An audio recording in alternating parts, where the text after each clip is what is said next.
Sir, Palghar जिल्हा नियोजन समितीमधून मोठ्या प्रमाणात निधी मंजूर केला जातो, मात्र ही जी अंदाजपत्रके बनवली जातात ती अतिशय बोगस म्हणजे कशी, त्याला फुगीर, म्हणजे 50 लाखाचं काम असेल तर 1 कोटी तुम्ही बनवणार. आज नगरपालिका जी आहेत, पालघर असेल, डहाणू असेल, अक्षरशः लुटतात. म्हणजे त्याचा त्या आज आपल्याला PWD त्यांच्याकडून इस्टिमेट बनवायला पाहिजेत, तर ते जीवन प्राधिकरणाकडे बनवून आणतात. तो एक घोटाळा आहे. दुसरा प्रश्न असा आहे की जो नाशिक, जव्हार आणि पालघर रस्ता दरवर्षी करोडो रुपयाची दुरुस्ती देखभालसाठी टेंडर निघलं जातं.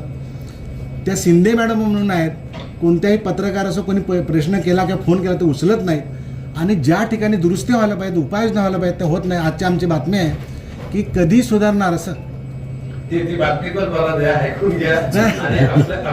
आणि दुसरी गोष्ट बघा, खासदार भाजपचा, आमदार भाजपचा, पालकमंत्री भाजपचा, मंत्री भाजपचे, तरी सुद्धा अशी परिस्थिती आहे. तर दोन वर्षामध्ये त्या कार्यकारी अभियंत्यावरती कारवाई व्हायला पाहिजे साहेब. ठेकेदार पण भाजपचा. म्हणजे विचार करा. बोला. आपण सांगितलेली बाब गंभीर आहे. आपण ज्या कुठे शिंदेबाईंचा उल्लेख केला, हा कार्यकारी आपण शांततेनं जे काय असेल ते सगळं सांगा मिळतं आहे. तुम्ही तशा प्रकारचे प्रकार घडले असेल तुम्ही माहिती द्या. मंत्री भाजपचा, खासदार भाजपचा, आमदार भाजपचे, ठेकेदार, चुकीचं गोष्ट कोणी केली ना त्याला माफ करण्याची आमच्या पक्षाची इच्छा नाही.